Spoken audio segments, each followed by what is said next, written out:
Well, it's breezy here in paradise today, but it's still beautiful, and the skies are blue, sunshine. You can see palm trees in the background. This is my favorite kind of weather, and actually one of my very favorite places to be.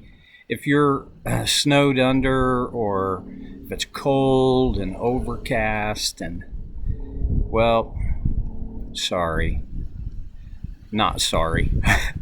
I'm glad to be here and grateful for God making it possible for us to escape the norm and be with dear friends for these few days. Well, anyway, that's enough about me and the weather report. We're in 1 John chapter 3. Verse 7 goes like this: Dear children, do not let anyone lead you astray. The one who does what is right is righteous, just as he is righteous.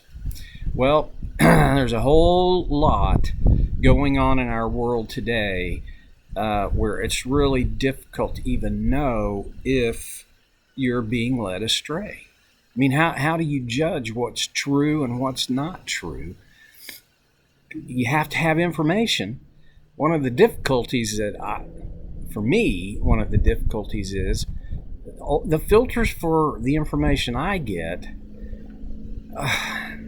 Man, it's just difficult because I think it's one way on one day, and then we get another report the next day, and no, it's not that way at all. Or depending on, I get it from this spot, or then I go to that spot, and you get two real opposite. Life's just nutty that way right now. I suppose one of the things that points to, for me, is there's truth that matters. Truth always matters. But honestly, some truth has a much more temporary value. And political truth has a temporary value. Now, people are going to have lots of different opinions about that, and I understand and agree. There are certain things about the political climate right now that are very frightening. When you project this pathway farther into the future, it gets pretty ugly, or it could get pretty ugly. The potential of some really difficult times ahead is seriously there, and I get that. But I don't care whether you're a Republican or a Democrat or a socialist or a free market, or it just doesn't. Honestly, there's one truth that trumps all of that, and that is the truth of Christ. And in one way, it is one truth, the person of Christ. On another level, it's a plethora of truths. It's truth about who he was, what he did, what he said, what that means, what I'm supposed to do with it. There's a chain of stuff there that's valuable, valid, essential. Okay, so maybe we could categorize truth and say there is essential truth and there is less essential truth. And John is talking about essential truth. You must not lose track of this fact. We have an enemy that never wants us to follow the truth. And one of the ways that he can divert us from that is to obscure the truth, to hide the truth, to distort the truth, deceive people concerning truth, lead people astray.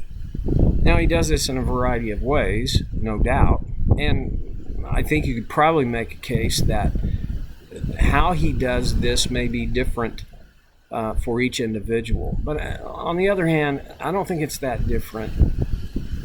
I think he uses most of the same tools and techniques for everybody. I'm thinking about what he said in the last chapter, where he talked about, let's see, I keep paging through. Don't love the world or anything in the world. This is 1 John chapter 2, verse 15. For the love for the Father is not in them. For everything in this world, the lust of the flesh, the lust of the eyes, and the pride of life comes not from the Father, but from the world.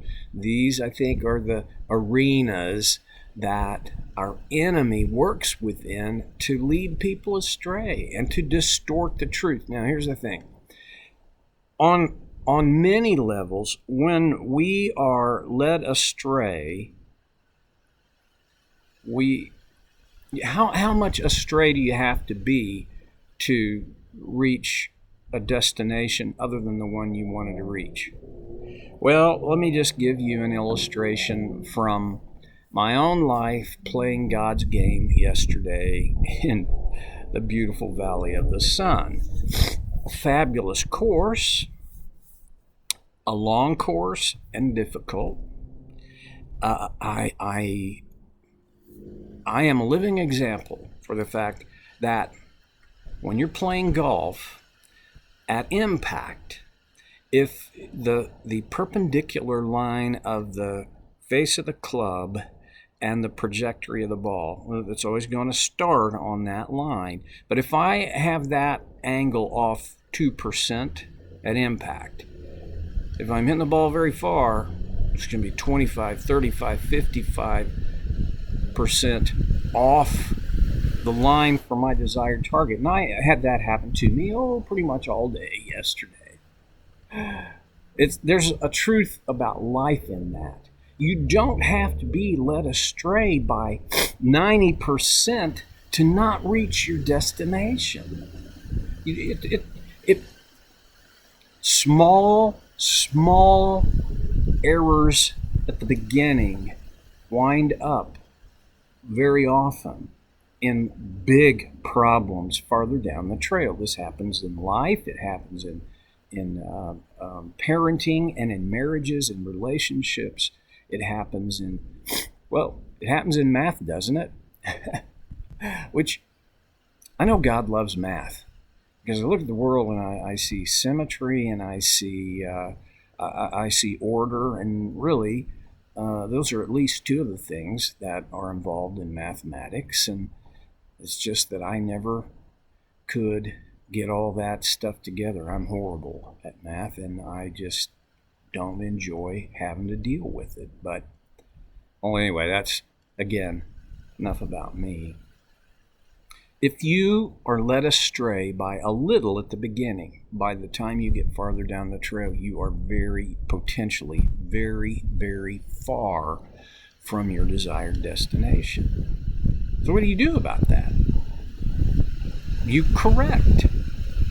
You keep correcting your course. A guy I knew and admired in ministry, probably 30 years ago now, he wrote a little book called "You Can't Get to the Moon in a Straight Line," and its idea was you constantly have to correct your trajectory, and that's true. The trajectory of a rocket in space headed for the moon has to constantly be corrected. There is no straight line from here to there. It's a series of corrections that take us from here to there. And I think that's true in our lives. See, the morality doesn't change. The truth doesn't change. It stands firm. But I have to correct my trajectory within that truth and that morality. If we don't, well, he goes on in verse 8, he explains, the one who does what is sinful is of the devil, because the devil has been sinning from the beginning. Little insertion of an aspect of the truth, or a piece of the truth that you can't lose sight of. You see, when I do evil, when I do what is sinful, right now, does that equal when I sin, whenever I sin? In a way, it does, and in a way, it might not. I want to pursue the might not piece of it. When John writes, the one who does what is sinful, He's writing in the verb tense of continuing action. It's present tense continuing action, does. Remember when we talked about the one who keeps on sinning? Well, that's what this points to, that kind of person, that kind of individual who they don't correct their course. They keep on doing what is sinful. And the indication here is they do what is sinful not because they're making legitimate immature choices and mistakes, but because this is their desire. They want to go in this direction. And when that happens, people who choose to drive their life on the course of sin and doing what is sinful, well, that's of the devil. Of the devils, that's a pretty big deal. And we in our culture, we often make light of that phrase, of the devil. Though we can't afford to make light of it very much. Have a chuckle, but realize this. The devil's real. And he has an intention. And he has not only an intention, he's pretty darn good at executing on that intention, and that is to lead you astray. For what purpose? Because here's his ultimate objective. Peter wrote about it. Remember that in 1 Peter 5:8? Be alert. Your enemy, the devil, is like a roaring lion, seeking whom he may devour. He wants to devour us. He wants to destroy us. And in order to do that, he has to lead us astray. He has to pull us away. All right. The one who does what is sinful is of the devil, because the devil has been sinning from the beginning. In other words, we reflect the image of the one that we imitate. Just that's what happens. And John is saying, I'm sorry, there's the sound of the landscape guys across the fence there. But what John is saying is, hey, it should be no surprise to you that this sin thing has its origin in the devil, because he's been sinning from the beginning. Okay, and he goes on. The reason the Son of God appeared was to destroy the devil's work. Now, let's camp on that for just a minute. Why? What is Satan's objective? It's to destroy us. What is Jesus' objective? To destroy the works of Satan. Of the two, where do I want to land? I most want to land benefiting from Jesus' work to destroy the works of Satan. Imagine what it would be like if all the work and effort of Satan was destroyed, not just limited, not just hindered, not just held back. I mean destroyed. There will come a day. It's in the future, unless Jesus returns today. But when that day happens, everything will be set right, because Jesus, the Son of God, appeared to destroy the devil's work. And on one level, he did that in a moment.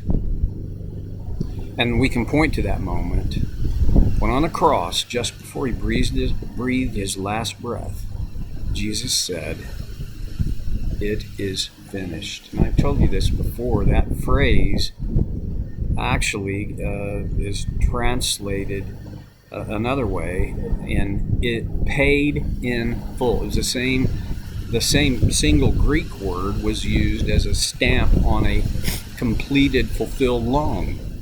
It paid in full. All the works of the devil, every sin for every man, woman, boy, girl, for all of time, past, present, and future, was paid in full. The debt that sin created was paid in full. And when Jesus paid that debt, he destroyed the devil's work. I'm going to have to close down because these guys are coming in close. I'll talk to you about this next time on Soul Care with Stevie.